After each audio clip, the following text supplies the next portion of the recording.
always forget this. Wow, you're really close to me. I know, you want to pet Goliath, huh? Wait a minute while I get these out.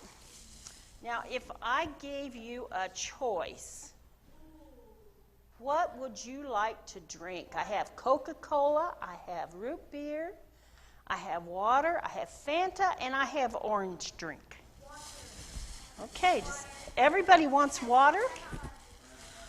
Wow.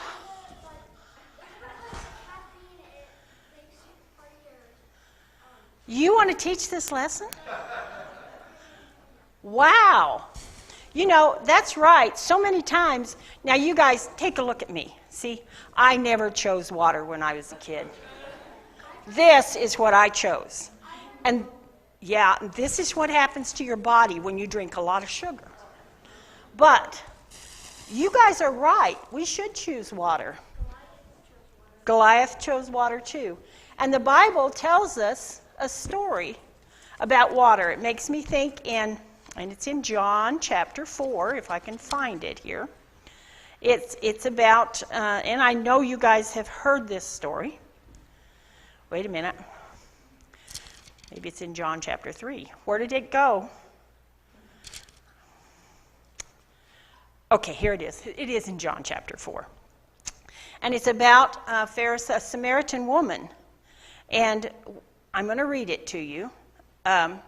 Well, actually, I'm just going to tell you the first part. Jesus was, he was going through,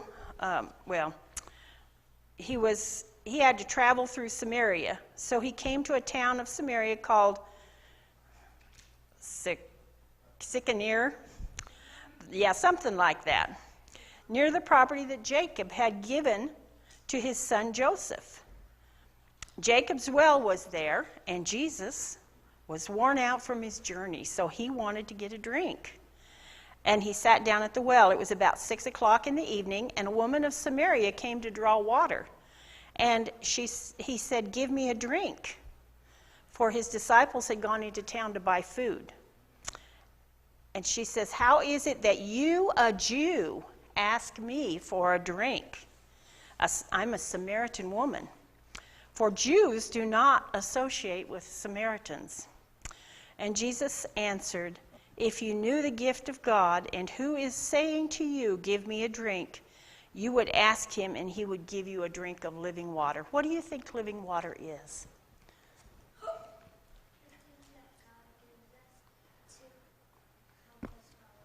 That's right. You know, when we ask Jesus into our hearts, Jesus is the living water. God gives us living water because he gave us Jesus.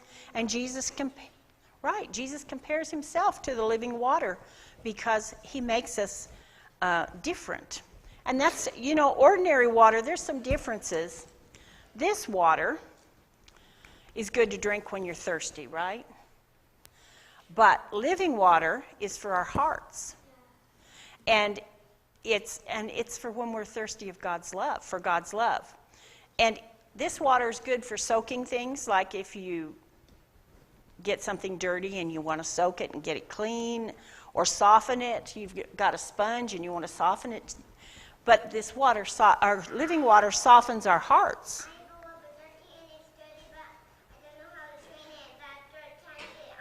Okay. And water and soap. That's good. Yes, water and soap is good. This water also puts out fires.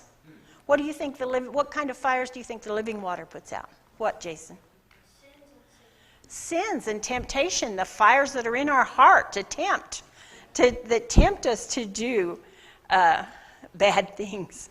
And like Araya said, ordinary water is good for washing. But living water washes our sins away so that God sees them no more. And ordinary water is good for growing plants and growing things, right? But living water makes us grow spiritually inside. It helps us to grow so that we can serve God and do good. And ordinary water is good for floating and swimming. I love to swim. Don't you like to swim? living water floats our souls all the way to heaven. Did you think of that? We can float all the way to heaven, and all of us want to be in heaven someday, right? And then ordinary water, like the water in a well, is still. But there's a difference.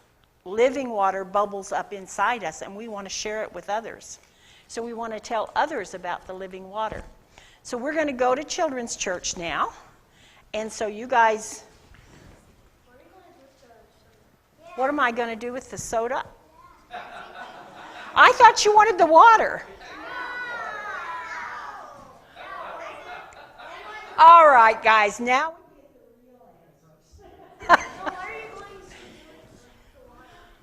Well, I thought I would drink the water, but I don't know what I'm going to do with the soda because I don't drink soda anymore. Well, let's go downstairs for children's church. And then